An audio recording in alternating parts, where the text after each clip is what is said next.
नमस्कार, मैं हूं शैलेंद्र सिंह और आप देख रहे हैं हमारा YouTube चैनल शब्द शब्द शैलेंद्र सिंह। आज बात करेंगे लोकसभा चुनाव की। कल यानी 16 मार्च को 3 बजे चुनाव आयोग लोकसभा चुनाव की जो तारीखें हैं उनकी घोषणा कर देगा और उसके बाद लोकतंत्र का ये उत्सव शुरू हो जाएगा। जहां तक उम्मीद की जा रही है, करीब करीब 2.5 से 3 महीने के बीच ये लोकतंत्र का उत्सव चलेगा और चुनाव के साथ ही साथ मतगणना और फिर सरकार बनने के बाद इसका जो माहौल है वो ठंडा होगा। लेकिन कल से चुनाव का माहौल तेज़ी से आगे बढ़ेगा। तमाम राजनीतिक दलों ने अपने अपने जो तर्कस हैं उनके बहुत सारे तीर तो निकाल दिए हैं, लेकिन अभी कुछ तीर उन्होंने छिपा कर रखे हैं ताकि वो जैसा सामने वाला वार करे वैसा तीर उसके ऊपर इस्तेमाल करें। आधी से अधिक सीटों की घोषणा अभी बाकी है। सीटों की घोषणा एक दूसरे की रणनीति के हिसाब से होगी। लेकिन अगर लोकसभा चुनाव की सबसे बड़ी बात की जाए तो सारा दारोमदार इसके सबसे बड़े प्रदेश उत्तर प्रदेश पर है। उत्तर प्रदेश पे इसलिए है क्योंकि यहाँ 80 लोकसभा की सीटें हैं और ये 80 लोकसभा की सीटें ही तय करती हैं कि दिल्ली पहुँचने वाला दल कौन होगा। और अगर किसी ने उस दल को उत्तर प्रदेश में रोक लिया तो फिर दिल्ली तक पहुंचने का उसका जो सफ़र है वो मुश्किल हो जाता। उत्तर प्रदेश का यही महत्व है जिसके चलते भारतीय जनता पार्टी जो सत्ता पक्ष है और जो विपक्ष है वो दोनों ही उत्तर प्रदेश में कांटे की लड़ाई लड़ना चाहते हैं। पिछले चुनाव में भारतीय जनता पार्टी को 64 सीटें मिली थी और जो विरोधी दल हैं उनके पास 16 सीटें गई थी। इस तरीके से 80 में 64 और 16 का बंटवारा 2019 के लोकसभा चुनाव में हुआ था। उस लोकसभा चुनाव में समाजवादी पार्टी और बहुजन समाज पार्टी एक साथ थी, कांग्रेस अलग थी।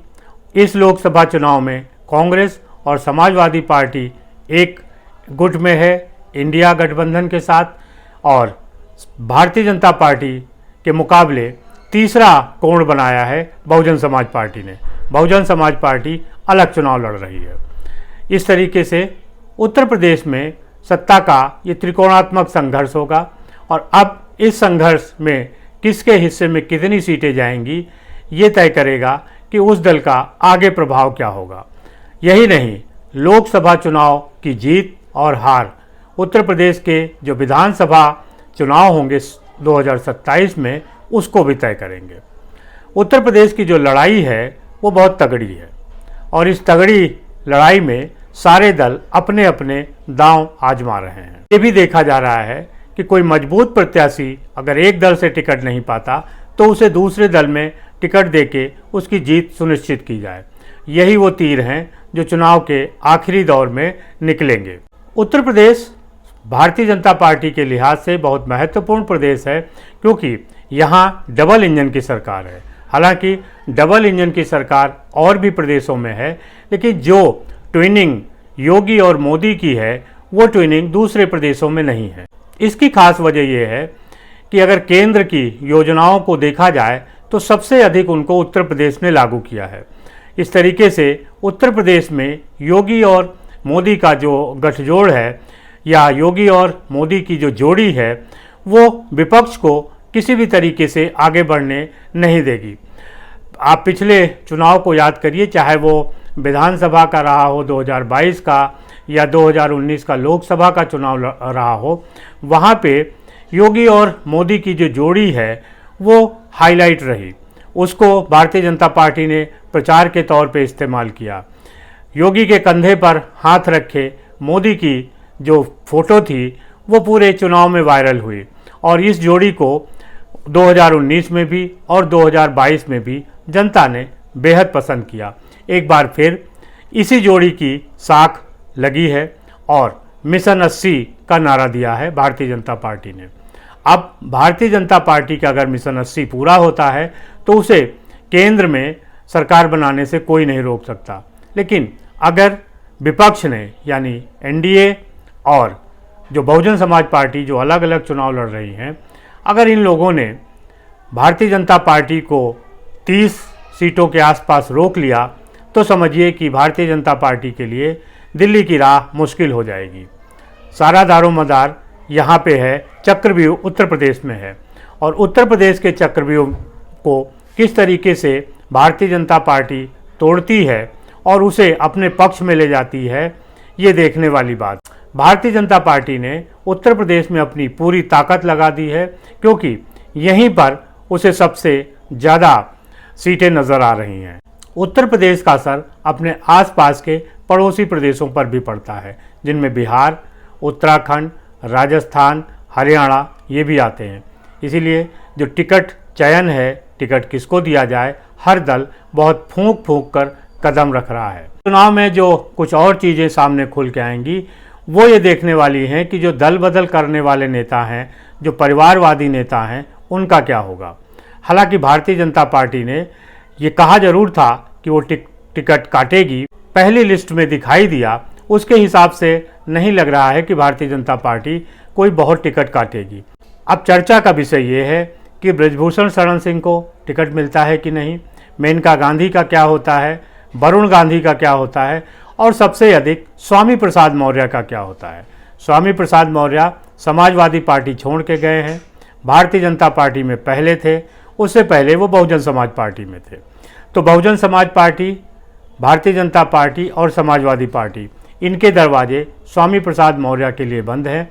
संकट में स्वामी प्रसाद मौर्य की बेटी संघमित्रा मौर्य भी हैं, और जिस अपने बेटे उत्कृष्ट मौर्य के लिए स्वामी प्रसाद मौर्य ने भारतीय जनता पार्टी छोड़ी थी, उसका भी भविष्य का अता पता नहीं है। पहली बार स्वामी प्रसाद मौर्य न खुद चर्चा में हैं और न उनका परिवार।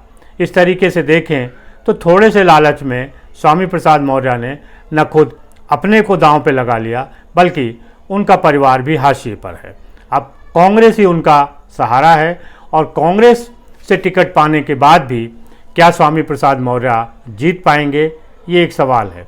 उससे बड़ा सवाल ये है कि कांग्रेस समाजवादी पार्टी के गठबंधन में है, लिहाजा समाजवादी पार्टी से पूछकर ही टिकट देगी, और समाजवादी पार्टी नहीं चाहेगी कि उसके गठबंधन में स्वामी प्रसाद मौर्य की एंट्री हो। ब्रजभूषण शरण सिंह के बारे में ये कहा जा रहा है कि अगर उनको टिकट दिया गया तो पश्चिमी उत्तर प्रदेश और हरियाणा पे इसका असर होगा, जहाँ की पहलवान बेटियों ने उनके ऊपर आरोप लगाए थे, और ये एक मुद्दा बन सकता है। दूसरी तरफ समाजवादी पार्टी इस ताक में है कि अगर ब्रजभूषण शरण सिंह को भारतीय जनता पार्टी नहीं लड़ाती तो वो उनके टिकट पर चुनाव लड़ जाएं। लेकिन ब्रजभूषण शरण सिंह भी जानकार हैं, समझदार हैं, उनको पता है कि भारतीय जनता पार्टी को छोड़ने का क्या मतलब होगा। हालांकि भारतीय जनता पार्टी से उनके बेटे विधायक भी हैं, लिहाजा ये रिस्क ब्रजभूषण शरण सिंह नहीं लेंगे कि वो भारतीय जनता पार्टी छोड़ें। तीसरी जो जोड़ी है मेनका गांधी और वरुण गांधी की, इनके ऊपर भी सवाल है कि इनका क्या होगा।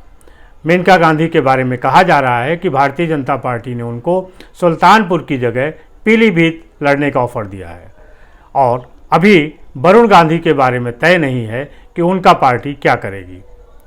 एक और बड़े प्रत्याशी जिनके चर्चा में हैं धनंजय सिंह। धनंजय सिंह चुनाव लड़ना चाहते थे, लेकिन 7 साल की सज़ा के बाद वो जेल में हैं, उनको अभी बेल नहीं मिली है।